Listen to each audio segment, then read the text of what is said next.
Estás despedida. Vete de casa. Estas 5 palabras lo destruyeron todo. Todo lo que Lucía había construido, todo por lo que había luchado, todo lo que había sacrificado en los últimos 3 años. Se esfumó así, de repente. 5 palabras de un hombre, que ni siquiera se tomó la molestia de mirarla a los ojos cuando las pronunció. Alejandro pensaba que solo se estaba deshaciendo de una empleada descuidada que había roto un jarrón costoso. Pensaba que no era nada. Pensaba que se olvidaría de ella a la mañana siguiente. Pero 3 semanas después, cuando entró en un hospital y vio a Lucía sentada al lado de un niño moribundo, descubrió una verdad tan devastadora que lo puso de rodillas. Una verdad que lo atormentaría por el resto de su vida.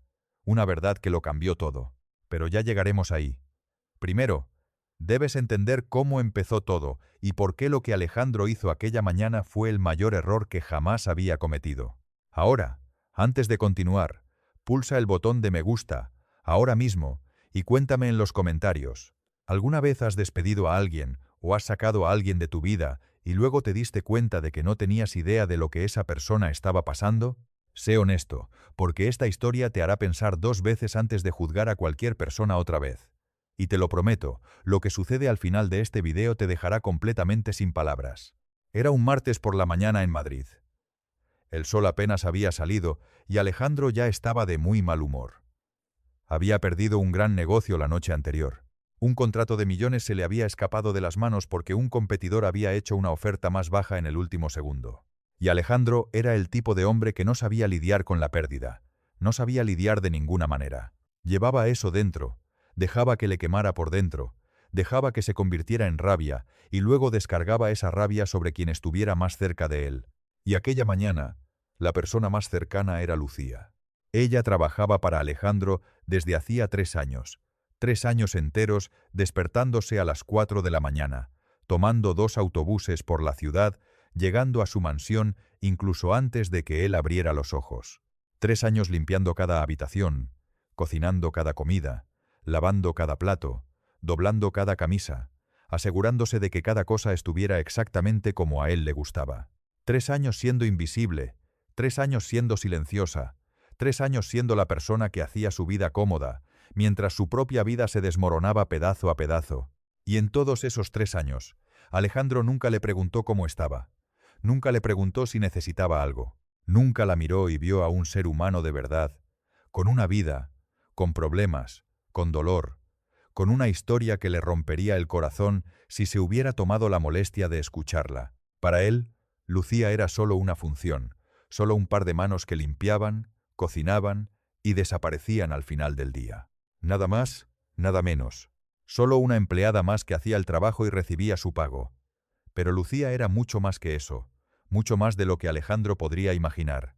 Y lo que ella le estaba ocultando, lo que cargaba todos los días detrás de aquel rostro tranquilo y de aquellos ojos cansados, era un secreto tan pesado, tan desgarrador, que cuando Alejandro finalmente lo descubriera, nunca volvería a ser la misma persona. Aquella mañana de martes, Lucía llegó a la mansión exactamente a las 6:15, como todos los demás días. Entró por la entrada de servicio en la parte trasera, guardó su bolso en el pequeño armario cerca de la cocina, se recogió el cabello y comenzó a trabajar. La misma rutina, el mismo silencio, la misma existencia invisible. Pero aquella mañana algo era diferente.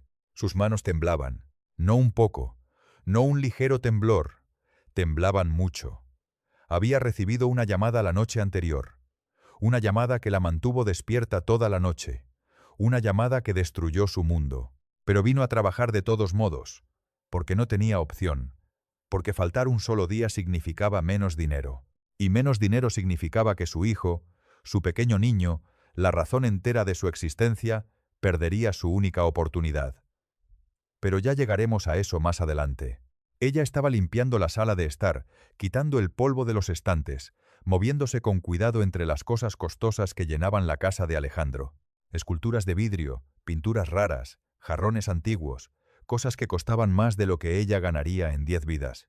Y ella siempre tenía cuidado, siempre iba despacio, siempre tenía un miedo terrible de romper algo, porque sabía lo que pasaría si lo hacía. Pero aquella mañana, con las manos temblando, con la mente en otro lugar completamente diferente, con la llamada aún resonando en su cabeza, estiró la mano para tomar un paño del estante y su codo golpeó un jarrón de cristal hecho a mano, importado, que valía más que el salario de todo un año de ella. Cayó en cámara lenta. Ella lo vio caer. Estiró la mano para atraparlo. Sus dedos tocaron el borde, pero no pudo sostenerlo. Se le resbaló de las manos trémulas y se hizo añicos en el suelo de mármol en cientos de pedazos. El sonido resonó por toda la casa. Agudo, fuerte, definitivo. Y luego, silencio. Lucía se quedó allí parada, congelada, con las manos aún en el aire, el corazón latiéndole tan fuerte que lo sentía en la garganta. Miró los pedazos rotos en el suelo y sintió que su vida entera se rompía también, porque sabía lo que venía. Alejandro bajó las escaleras rápidamente, con pasos pesados y llenos de rabia. Entró en la sala y vio el jarrón roto en el suelo, los pedazos esparcidos por todas partes y a Lucía allí de pie, con lágrimas ya formándose en sus ojos. No le preguntó qué había pasado, no le preguntó si estaba bien. No se detuvo ni un segundo a mirar su rostro para ver el terror, el agotamiento, las ojeras por no haber dormido, para ver que claramente algo andaba muy mal con ella esa mañana. Simplemente explotó. ¿Tienes idea de cuánto costó eso? ¿Tienes idea de lo que acabas de destruir? Lucía abrió la boca para explicarle, para decirle que lo sentía mucho, para contarle que sus manos temblaban porque había recibido una noticia terrible, para contarlo todo. Pero Alejandro no le dio la oportunidad. No quería escuchar, no le importaba, y lo que dijo a continuación serían las 5 palabras que darían inicio a toda esta historia. «Estás despedida». «Vete de casa», dijo sin dudar, sin pausar, sin un solo segundo de reflexión sobre lo que aquellas palabras significaban para la mujer parada frente a él. Lo dijo de la misma manera que cancelaría una suscripción, de la misma manera que rechazaría un mal negocio, de la misma manera que desecharía algo que ya no servía. Frío, rápido, listo. Lucía sintió que las rodillas le flaqueaban. Abrió la boca, pero no salió nada. Sus labios se movieron, pero las palabras se quedaron atrapadas en algún lugar entre la garganta y el pecho, atrapadas bajo el peso de todo lo que quería decir, pero no podía. Quería contarle sobre la llamada, quería contarle sobre su hijo, quería decirle que ese empleo era lo único que mantenía a su hijo con vida. Pero la forma en que Alejandro la miraba, o mejor dicho, la forma en que no la miraba, decía que nada de lo que dijera importaría. Nada. «Por favor, señor Alejandro, puedo explicarlo. Lo siento por el jarrón, yo lo pagaré. Por favor, necesito este trabajo. Usted no lo entiende, realmente necesito este trabajo». Su voz salió rota, temblorosa, casi un susurro, pero Alejandro ya le había dado la espalda. Se estaba yendo, sacando el teléfono móvil de su bolsillo, probablemente llamando ya a la agencia para pedir un reemplazo. No miró atrás, no se detuvo, no dudó, solo hizo un gesto con la mano en el aire, como si estuviera espantando algo molesto, y dijo: «Deja la llave en el mostrador. Le pediré a alguien que te envíe tu último pago por correo». Y eso fue todo. 3 años de lealtad. 3 años presentándose cada santo día sin falta. 3 años haciendo todo a la perfección, en silencio, sin quejarse, y terminó con un gesto de la mano y una frase sobre un cheque en el correo. Lucía se quedó allí parada durante 1 minuto entero después de que él salió de la habitación. Solo se quedó allí, con los pedazos rotos del jarrón todavía en el suelo alrededor de sus pies. Y pensó en agacharse para limpiar, porque eso era lo que siempre hacía. Ella limpiaba los desastres, reparaba las cosas rotas, pero luego se dio cuenta de que ya no era su trabajo. Nada en esa casa era ya su responsabilidad. Ella ya no era nadie allí. Tomó su bolso del armario, puso la llave en el mostrador, exactamente donde él le había ordenado, y salió por la entrada de servicio de la misma manera que había entrado miles de veces antes. Silenciosa, invisible, como si nunca hubiera estado allí. El aire de la mañana golpeó su rostro y fue entonces cuando brotaron las lágrimas, no despacio, no suavemente. Vinieron de golpe, una inundación de todo lo que había estado guardando dentro durante meses, durante años, una inundación de miedo, de agotamiento, de desesperación por saber que sin ese trabajo, sin ese salario, el tiempo de su hijo se estaba agotando. And now, she had nothing. No job, no savings, no one to call, no one to help. Just a sick child in a hospital bed and a mother with absolutely nothing left to give. But Alejandro knew nothing of this. Not yet. And what he was about to discover 3 weeks later would shatter everything he thought he knew about himself, about success, and about what it really means to be powerful. Ahora déjame contarte lo que Alejandro no sabía, lo que nadie sabía, lo que Lucía venía ocultando al mundo entero durante los últimos 2 años. Lucía tenía un hijo, su nombre era Mateo, de 6 años, pequeño para su edad, con ojos grandes y curiosos y una sonrisa que iluminaba cualquier lugar al que entraba. A Mateo le encantaban los dinosaurios, le encantaba dibujar, le encantaba hacer preguntas sobre todo. Era el tipo de niño que quería saber por qué el cielo era azul, por qué volaban los pájaros, por qué la luna seguía al coche por la noche. Era inteligente, era divertido, era todo lo bueno en la vida de Lucía, era su mundo entero. Pero Mateo estaba enfermo. Había sido diagnosticado con un problema grave en los riñones hacía 2 años.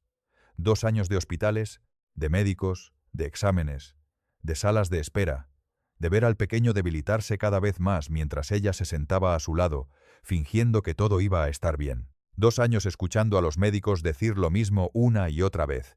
Necesita cirugía. Sin ella, los riñones fallarán por completo. Sin ella, no hay nada más que podamos hacer. Sin ella, señora, tiene que prepararse. Y la cirugía costaba más dinero del que Lucía ganaría en 10 años. Más dinero del que podría ahorrar, pedir prestado o suplicar. Una cantidad tan alta que ni siquiera parecía real cuando el médico se lo dijo por primera vez. Se quedó mirando el papel con el presupuesto y se echó a reír. No porque fuera gracioso, sino porque estaba tan imposiblemente fuera de su alcance que reír fue lo único que su cerebro supo hacer. Pero ella no se rindió. Ella nunca se rindió. No podía, porque rendirse significaba rendirse con Mateo. And that was something she would never do. Not as long as she was still breathing. So she worked. She worked harder than any human being should ever have to work. Alejandro's house was just one of her jobs. She had 2 others. Limpiaba otra casa por la tarde, una casa más pequeña al otro lado de la ciudad, y por la noche trabajaba en una lavandería, doblando ropa, separando cargas, fregando el suelo hasta la medianoche. Después iba a casa, dormía 3 horas, tal vez 4 si tenía suerte, y se despertaba de nuevo a las 4 de la mañana para empezar todo otra vez. Cada céntimo iba para Mateo. Cada céntimo. Apenas comía, se saltaba comidas para ahorrar unas pocas monedas más. Usaba la misma ropa una y otra vez, porque no compraba nada para sí misma desde hacía años. Caminaba cuando podía para ahorrar el billete del autobús. Recortaba cada gasto, exprimía cada céntimo, sacrificaba cada comodidad, cada placer, cada necesidad básica, todo con un único propósito: reunir lo suficiente para la cirugía de su hijo. Y estaba cerca. Después de 2 años de eso, después de 2 años destruyendo su propio cuerpo y su propia alma, finalmente estaba cerca. Había reunido casi lo suficiente. Unos meses más de trabajo y lo tendría todo. Unos meses más, y Mateo tendría su cirugía y todo estaría bien. Y entonces Alejandro la despidió y, así de un momento a otro, esos pocos meses se convirtieron en un para siempre imposible. Ahora sigue mirando, porque lo que sucede a continuación es cuando esta historia toma un rumbo que nadie, especialmente Alejandro, vio venir. Pasaron 3 semanas. Alejandro ya se había olvidado por completo de Lucía. Ella fue reemplazada en 2 días por alguien nuevo de la agencia, y la vida en la mansión siguió como si Lucía nunca hubiera existido. Los suelos seguían limpios, las comidas se seguían sirviendo, todo igual, porque para Alejandro las personas eran reemplazables, todo el mundo era reemplazable. Así era como había construido su imperio. Así era como siempre había funcionado. Eliminas lo que no funciona y lo reemplazas por algo que funcione. Sencillo, eficiente, sin emociones. Pero el universo tiene una forma curiosa de obligar a las personas a ver lo que están ignorando. Era un jueves por la tarde. Alejandro estaba en el Hospital General de Madrid visitando a un socio que se había sometido a un procedimiento sencillo. Nada serio, una visita de rutina. Le llevó flores, se quedó 20 minutos, hablaron del mercado, le estrechó la mano y se fue. Eso fue todo. Se suponía que sería toda la visita. Entrar y salir rápido, simple, y volver a su vida.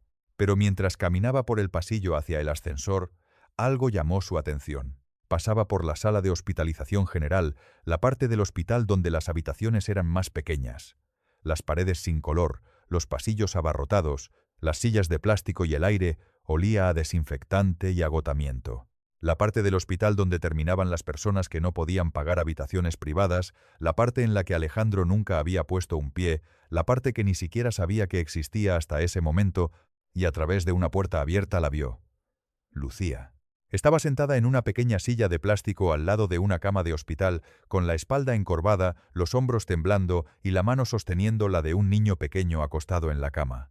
El niño era pequeño, frágil, pálido, con tubos conectados al brazo y un monitor cardíaco sonando suavemente al lado, con los ojos cerrados, el pequeño pecho subiendo y bajando despacio, demasiado despacio, como si cada respiración fuera un esfuerzo, como si cada respiración fuera una lucha.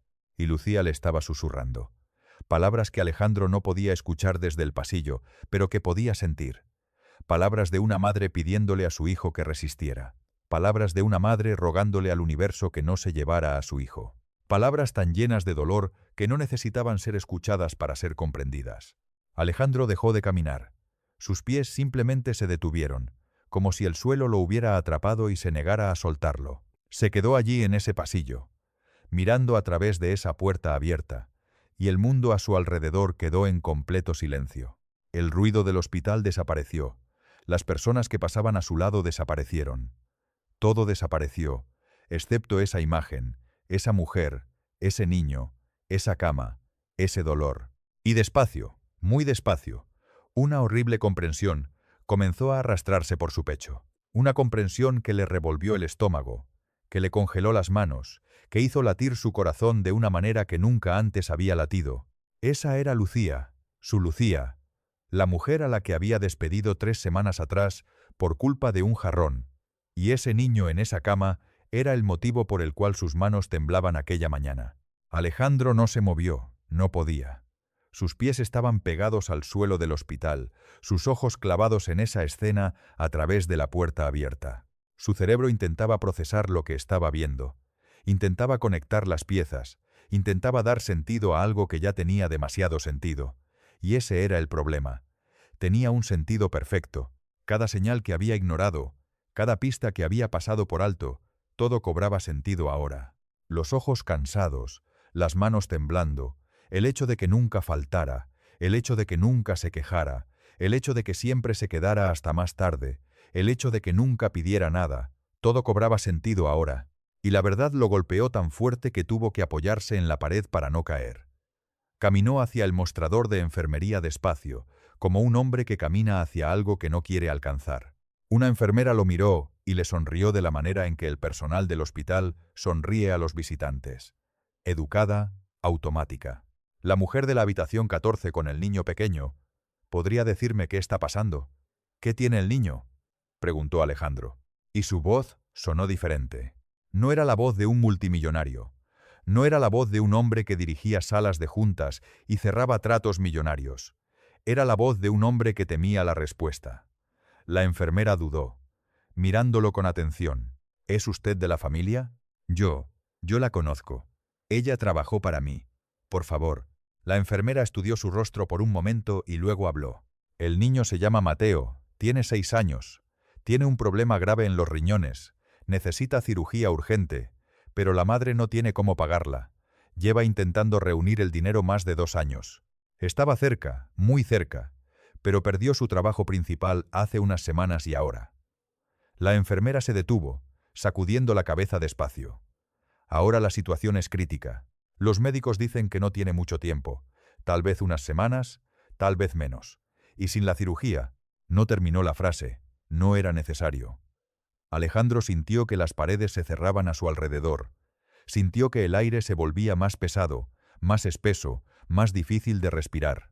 Sintió que algo se rompía dentro de su pecho, algo que había estado bajo llave durante años, algo que había ocultado detrás del dinero, del poder y de la mentira, de que no necesitaba sentir nada por nadie. Estaba cerca. Eso fue lo que dijo la enfermera. Estaba cerca. Lucía había trabajado en 3 empleos, destruyéndose, pasando hambre, sacrificando todo durante 2 años seguidos, y finalmente estaba cerca de salvar la vida de su hijo. Y entonces él la despidió. Él se lo arrebató por un jarrón, por un pedazo de cristal que podría haber reemplazado con una sola llamada telefónica. Eligió un jarrón en lugar de una vida humana, y ni siquiera lo sabía. Miró de nuevo hacia esa puerta abierta, hacia Lucía, todavía sentada allí, todavía sosteniendo la mano de Mateo, todavía susurrando, todavía luchando, y se dio cuenta de algo que le revolvió el estómago. Él no era solo el jefe que la había despedido. Él era la razón por la que ese niño podría no sobrevivir. Alejandro se quedó parado fuera de esa puerta durante mucho tiempo. Pudieron haber sido 2 minutos, pudieron haber sido 10. No lo sabía. El tiempo había dejado de significar nada en el momento en que vio a ese niño en esa cama.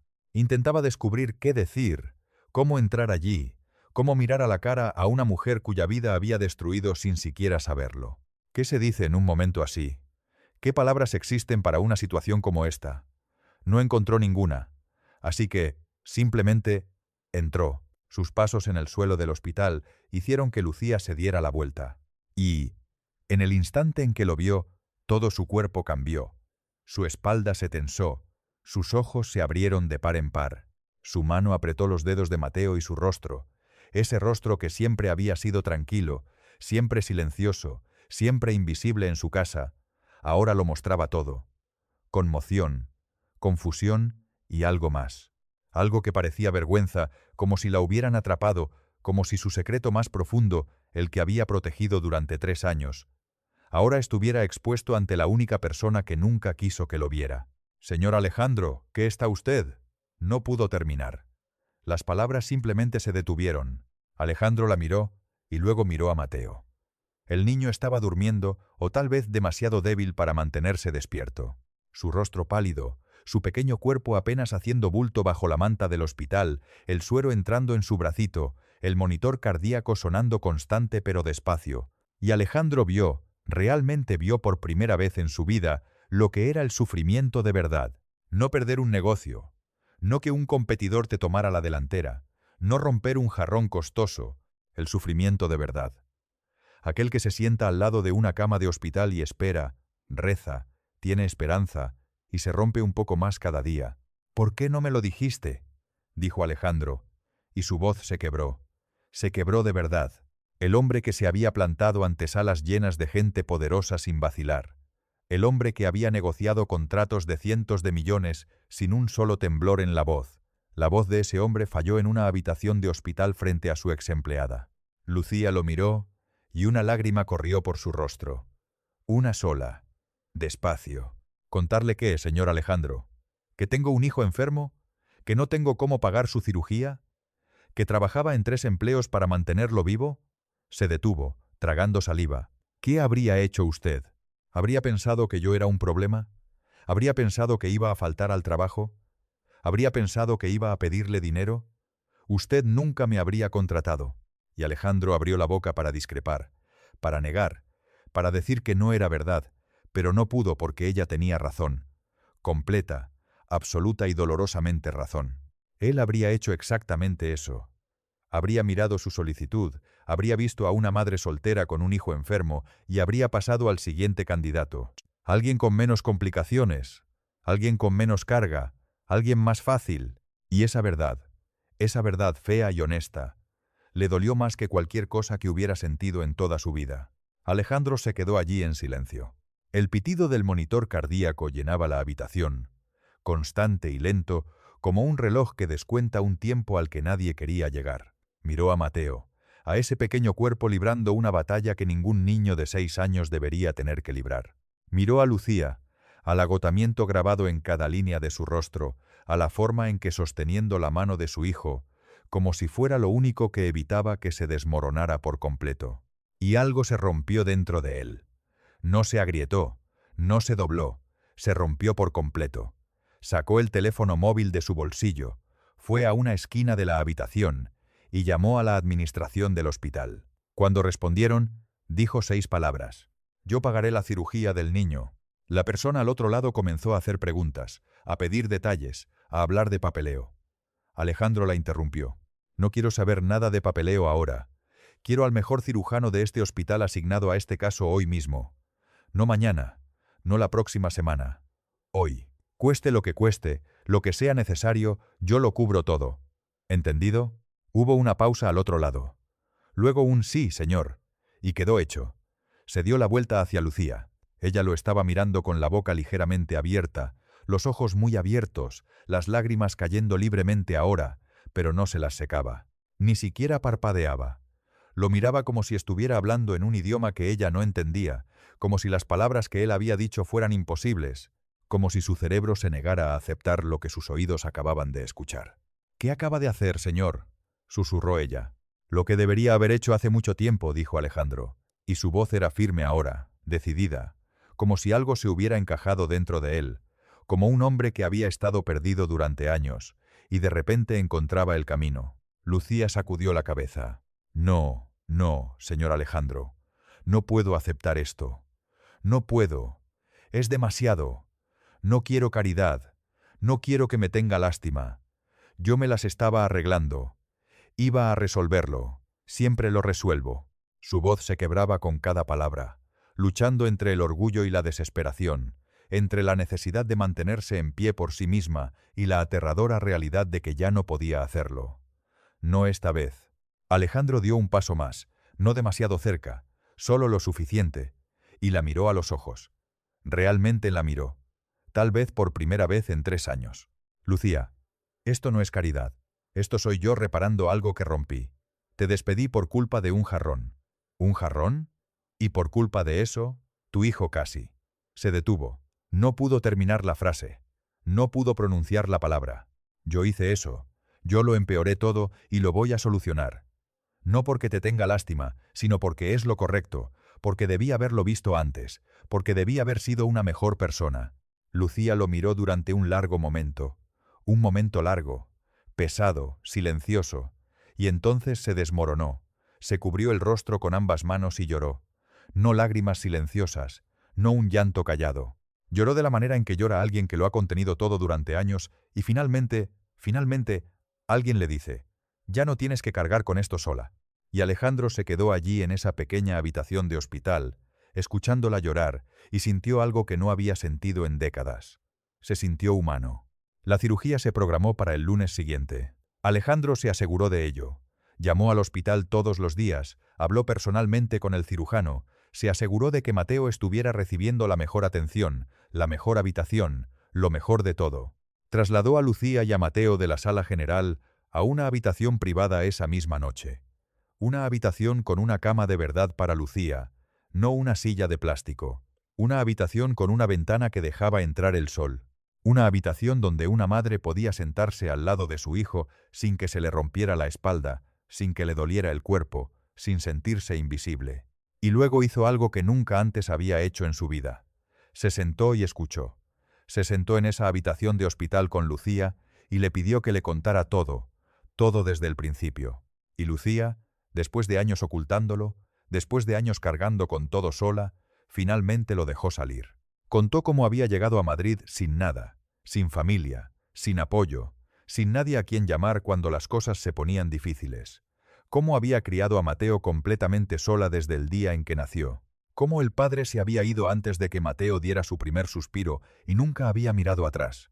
Cómo había trabajado en todos los empleos que encontraba, limpiando casas, lavando platos, doblando ropa en una lavandería hasta la medianoche, solo para mantener un techo sobre sus cabezas. Contó sobre el día en que diagnosticaron a Mateo. Cómo el médico se sentó en un pequeño consultorio y dijo que los riñones de su hijo estaban fallando. Cómo se quedó allí sentada, asintiendo con la cabeza, fingiendo entender los términos médicos, mientras por dentro su mundo entero se desmoronaba. Cómo salió de ese consultorio, subió al autobús y gritó. Solo gritó, porque no había nada más que pudiera hacer. Contó sobre los 2 años siguientes. Los 2 años ahorrando cada céntimo, saltándose comidas para que Mateo pudiera comer, usando los mismos zapatos hasta que se rompieran, caminando bajo la lluvia porque no podía gastar en un paraguas y no quería gastar en el billete del autobús, quedándose despierta por la noche, haciendo cuentas que nunca cuadraban, intentando descubrir cómo alcanzar una cifra imposible con un salario imposible. Alejandro escuchó cada palabra, no la interrumpió, no miró su teléfono, no desvió la mirada, solo se quedó allí sentado y absorbió el peso de una vida que nunca se había tomado la molestia de ver, una vida que había estado a 1 metro de él cada santo día durante 3 años y a la que nunca había mirado lo suficientemente de cerca como para darse cuenta. Cuando ella terminó, la habitación quedó en silencio. Mateo dormía. Lucía se miraba las manos y Alejandro miraba al suelo, con la mandíbula apretada y los ojos ardiéndole, porque se estaba dando cuenta de algo de lo que no podía huir. Había vivido 42 años en esta tierra.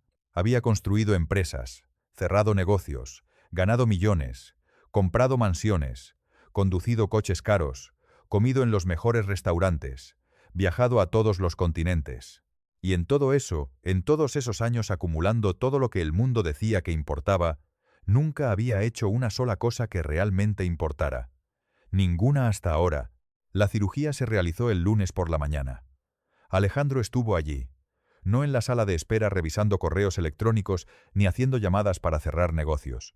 Estuvo allí sentado al lado de Lucía en el pasillo frente al quirófano, esperando, sin hablar mucho, solo estando allí, porque había aprendido algo en los últimos días que ninguna escuela de negocios, ninguna sala de juntas, ninguna cantidad de dinero le habría enseñado jamás.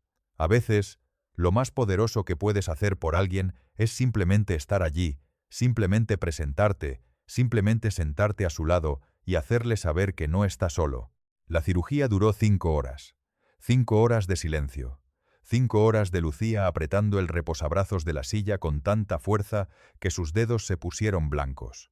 5 horas de Alejandro sentado, quieto, sin moverse, sin irse, sin siquiera ir a por un café, porque no quería que Lucía mirara a su lado y encontrara una silla vacía.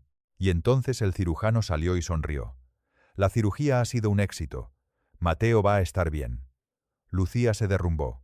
Sus piernas cedieron y cayó de rodillas allí mismo en el pasillo y sollozó. No de dolor, no de miedo, de alivio.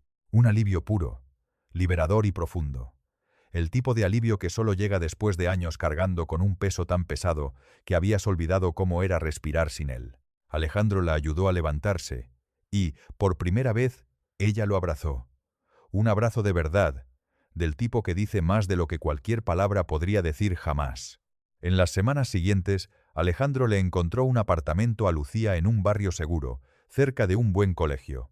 La volvió a contratar con el doble de su salario y todos los beneficios, pero más que eso, él cambió. Cambió de verdad. No el tipo de cambio del que la gente habla y olvida al mes siguiente. El tipo que reescribe quién eres de adentro hacia afuera. Creó un programa en su empresa para empleados que pasaban por dificultades. Un fondo que cubría emergencias médicas, crisis de vivienda, educación para los hijos. Revisaba personalmente cada caso. Se sentaba en reuniones con su equipo y les preguntaba cómo estaban sus familias, si necesitaban algo. Las mismas preguntas que nunca le hizo a Lucía. Las mismas preguntas que nunca más dejaría de hacer. Mateo se recuperó por completo. Volvió al colegio. Volvió a dibujar dinosaurios. Volvió a hacer preguntas sobre la luna, el cielo y todo lo demás. Creció sano, fuerte, curioso, y años más tarde ingresó en la Facultad de Medicina, convirtiéndose en pediatra, porque recordaba lo que era ser aquel niño pequeño en aquella cama de hospital, y quería asegurarse de que ningún niño se sintiera tan solo, tan olvidado, tan cerca del final. Lucía nunca olvidó lo que hizo Alejandro, y Alejandro nunca olvidó lo que Lucía le enseñó, que la verdadera riqueza no es lo que tienes, es lo que haces con lo que tienes. Que el verdadero poder no es controlar a las personas, es levantarlas. Que la medida de una persona no es cuánto gana, sino cuánto le importa. Y todo comenzó porque un multimillonario despidió a su empleada por un jarrón roto, y el universo se encargó de mostrarle lo que había hecho. Y así es la vida. Pasamos al lado de las personas todos los días y no tenemos idea de lo que están cargando, ninguna idea de qué batalla están librando detrás de ese rostro tranquilo. Juzgamos demasiado rápido, asumimos demasiado, nos importa demasiado poco, y cuando nos damos cuenta, a veces ya es demasiado tarde. Alejandro tuvo una segunda oportunidad. La mayoría de la gente no la tiene, así que la próxima vez que mires a alguien, míralo de verdad, porque la amabilidad no cuesta nada, pero puede significarlo todo para alguien que no tiene nada más. Si esta historia tocó tu corazón, deja un me gusta y compártela con alguien que necesite escucharla hoy.